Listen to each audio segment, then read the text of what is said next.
വർഗീയ സംഘർഷാവസ്ഥ നിലനിൽക്കുന്ന യുപിയിലെ സംഭാലിൽ ക്ഷേത്രത്തിൽ കാർബൺ ഡേറ്റിംഗ് നടത്തി പുരാവസ്തു വകുപ്പ് 4-അംഗ സംഘമാണ് വിദഗ്ധ പരിശോധന നടത്തിയത്. ക്ഷേത്രത്തിന് സമീപത്തുള്ള 5 ആശ്രമങ്ങൾ, 19 കിണറുകൾ എന്നിവിടങ്ങളിലും പരിശോധന നടന്നു. ഏറെക്കാലമായി പൂട്ടിക്കിടന്ന ക്ഷേത്രം കഴിഞ്ഞയാഴ്ചയാണ് ജില്ലാ ഭരണകൂടം തുറന്നുകൊടുത്തത്.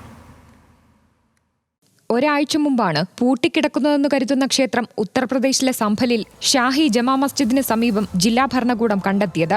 ക്ഷേത്രത്തിന് 46 വർഷങ്ങൾ പഴക്കമുണ്ടെന്നായിരുന്നു വിശ്വാസികളുടെ വാദം. അതിനാൽ പഴക്കം നിർണ്ണയിക്കാൻ ജില്ലാ ഭരണകൂടം തീരുമാനിച്ചു. ആർക്കിയോളജിക്കൽ സർവേ ഓഫ് ഇന്ത്യയുടെ നേതൃത്വത്തിൽ 4 പേരടങ്ങിയ സംഘം കാർബൺ ഡേറ്റിംഗ് നടത്തി. മാധ്യമപ്രവർത്തകരുടെ സാന്നിധ്യം പരിശോധനയിൽ നിന്ന് ഒഴിവാക്കണമെന്ന് പുരാവസ്തു ഗവേഷണ സംഘം നേരത്തെ തന്നെ ജില്ലാ ഭരണകൂടത്തോട് അഭ്യർത്ഥിച്ചിരുന്നു. അതിനാൽ സുരക്ഷാ ക്രമീകരണങ്ങളോടെയാണ് പരിശോധന നടന്നത്. ക്ഷേത്രത്തിന് സമീപത്തെ 5 ആശ്രമങ്ങൾ, 19 കിണറുകൾ എന്നിവിടങ്ങളിലും ഉദ്യോഗസ്ഥർ പരിശോധന നടത്തി.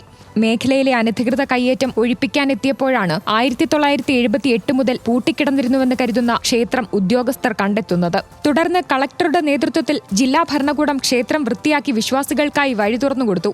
ക്ഷേത്രത്തിൽ പൂജകളും വിശ്വാസികൾ നടത്തി. ക്ഷേത്രത്തിന് സമീപത്തെ കിണറ്റിൽ നിന്ന് 3 വിഗ്രഹങ്ങൾ കണ്ടെടുക്കുകയും ചെയ്തു. കയ്യേറ്റം കണ്ടെത്തുന്നതിനായി 3 മാസത്തേക്ക് പ്രദേശത്ത് പരിശോധനകൾ തുടരുമെന്നും എല്ലാ കയ്യേറ്റങ്ങളും ഒഴിപ്പിക്കുമെന്നും ജില്ലാ കളക്ടർ രാജേന്ദർ പെൻസിയ നേരത്തെ വ്യക്തമാക്കിയിരുന്നു. പ്രദേശത്തെ പള്ളികളിലും വീടുകളിലും ഉദ്യോഗസ്ഥ പരിശോധനയും നടന്നു. എന്നാൽ ഷാഹി ജമാ മസ്ജിദ് തർക്കത്തിൽ തീവ്ര ഹിന്ദു സംഘടനകളുടെ പ്രീതിക്ക് വേണ്ടിയാണ് ഉദ്യോഗസ്ഥർ പ്രവർത്തിച്ചുവെന്ന വ്യാപക വിമർശനവും ഉയരുന്നുണ്ട്. National desk, news Malayalam.